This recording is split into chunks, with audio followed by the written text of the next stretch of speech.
these cookies will really be tasty during Christmas time.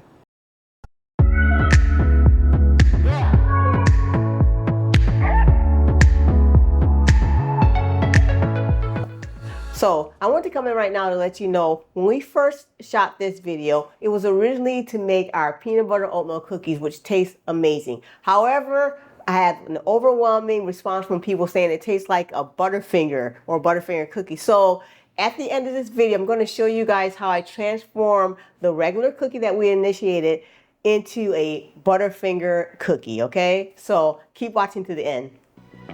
Hey everybody, welcome to the channel. I'm Rosemary, and today we're going to be making some delicious oatmeal peanut butter cookies. I'm making them because my hubby Jimmy loves peanut butter cookies, so I'm giving him a vegan version, not just a regular version, but a non-egg vegan version of peanut butter cookies that I always used to make for him. So let's get started and I'll show you what the ingredients are. So first we're going to add all our dry ingredients and mix those up. We'll add 1 cup of rolled oats, a half a cup of organic white sugar or cane sugar, half a teaspoon of baking soda. I like to sift mine because a lot of times it has clumps in it, like you can see right there, and you don't want to bite into a bitter clump. And a pinch of salt. And just whisk all that together.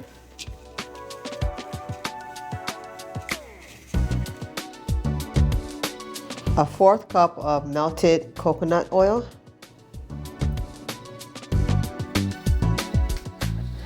a half a cup of all natural peanut butter unsweetened. So what I like to do is, in order to get your peanut butter out easier so it doesn't stick, I oil the inside of the measuring cup. And a half a teaspoon of vanilla. So you want to stir using the back of the spoon, at least for this recipe, because it's easier to smush everything in together because we don't have an egg to bind it, nor I'm not using one of those flax eggs, which is some water and a little bit of ground flaxseed. Just straight up the ingredients that's in the bowl, no egg. So you got to really get it nice and stirred up so that it'll actually come together. So there you go. See that? So you want it to look like that. Okay. So what I like to do in order to make a nice good shaped cookie, I've been using 1/8 cup measure. It's about two tablespoons of dough. So we're going to just scoop that out and put it on a lined cookie sheet. Be sure to preheat your oven to 350 degrees Fahrenheit. And if you're using Celsius, it's 175 to 180 degrees Celsius, okay? So let's get our baking sheets out. See, I lined them. Of course, you all know I have the tiny baking sheets because I have my tiny oven. So we're going to get that warmed up as well. Let me move my sheet. All right, so we're going to scoop it out. And I just kind of like slightly pack it in and just pop it on the cookie sheet. You're going to need to give it some room because I'm pressing it down and it will spread slightly. So I'm just trying to shape them nicely. Get some more out. And you can get your hands in there too, so I'm about to. Pop that out. And kind of shape them with the back of the, or with your spoon. But you want to flatten them out a little bit. Or you can leave them as mounds too, it's up to you. If you want them chewier, then you can leave them as mounds. All right, let's finish this up. So we got our cookies on the baking sheet, so let's get them baking for about 10 to 12 minutes or until golden brown, and then we'll take them out and check on them.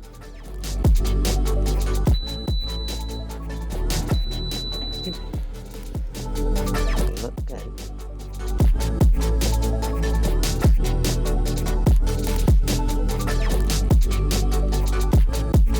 So basically I made a double boiler by placing water inside of a pan and then, or in a pot, and then putting a heat-proof bowl on there, and then you put your chocolate chips in there or your chocolate in there and let it melt down as the water's going to heat up the bowl.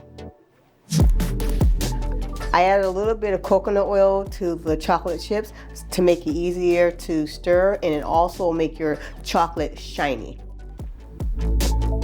The chocolate is nice and melted, and you can also use a microwave. This is no problem, but I don't have a microwave, so I'm just going to do this quick, easy double boiler, and we're going to take this to the counter, and I'll show you how to dip your cookie and drizzle it. Okay, so I took the cookies out of the fridge, so they're all set up right now, because normally they're really light and crumbly. All right, so definitely make sure you put them in the fridge or freezer to set them up before you put the chocolate on them, okay? So what we're going to do right here is I'm going to add some chocolate to the bag. I'm making my own makeshift kind of like a pastry bag so that I can clip this piece off and actually drizzle each one of the cookies on top just for aesthetics, and it looks really cute, so whatever. Anyway, so what we're going to do is take the bag, put some of your chocolate in it, and this will make sure it holds it steady. That's the only reason why I have it inside there. So we're going to get a little bit of this chocolate. Probably like a couple tablespoons, because I want to have the rest of it to dip the cookie in, and you can always go back in and you know, melt some more chocolate. Okay, so I got it in the bag. We're going to set that to the side, and I'm going to show you real fast how we're going to dip the cookie. Okay, put a little bit of chocolate down, about a tablespoon. I did about a tablespoon. You could do more. Let's check it. Okay, and then kind of like swirl it. There you go. Okay, let's try that again. I'm gonna take about a tablespoon of chocolate. Let me get this closer to myself. About a tablespoon of chocolate. Grab your cookie, place it on there, and just kind of push it down a little bit till you see it coming out the sides a little bit, like that. Let's do about 6 of them. Oops. Have our chocolate. And you can go faster, of course, I'm just talking. These cookies will really be tasty during Christmas time. Just thought about that. I mean, you can eat it anytime, but Christmas, these would be good to put out for your family.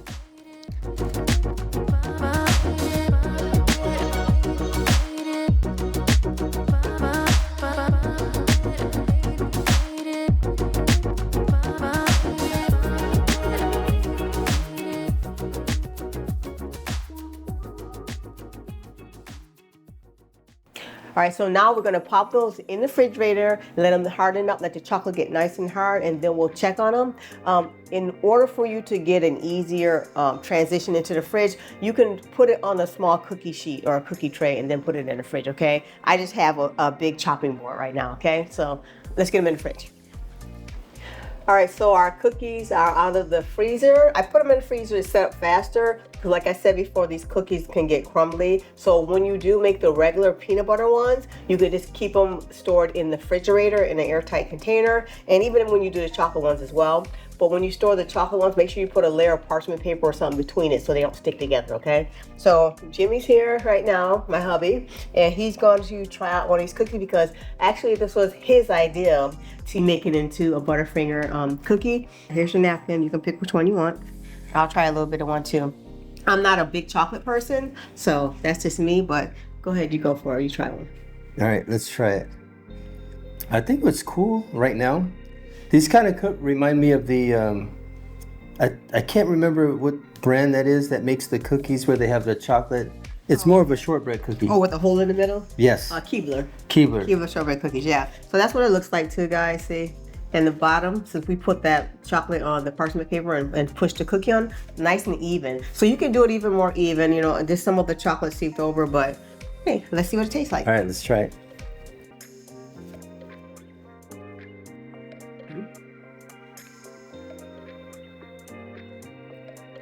That's good. Inside of that.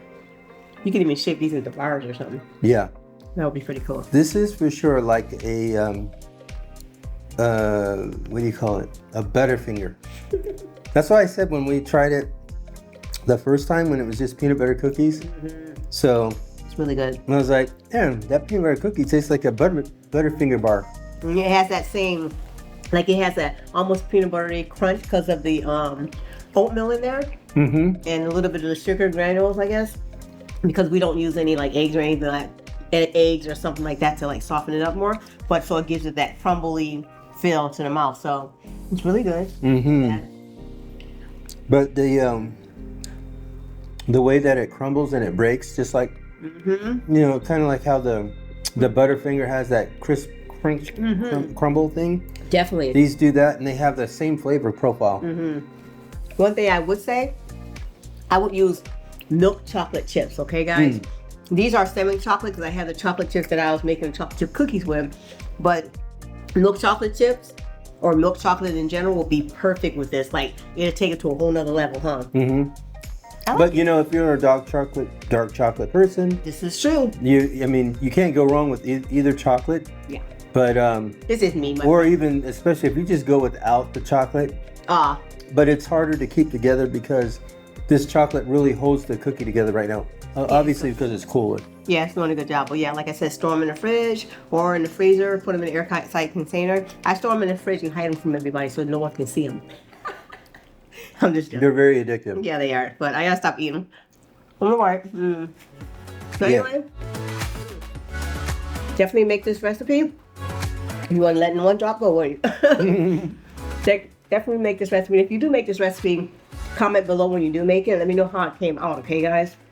And with that being said, I'm Rosemary, and this is Jimmy. And we are out, and I'll see you next time on the next video. Bye for now. Bye, guys.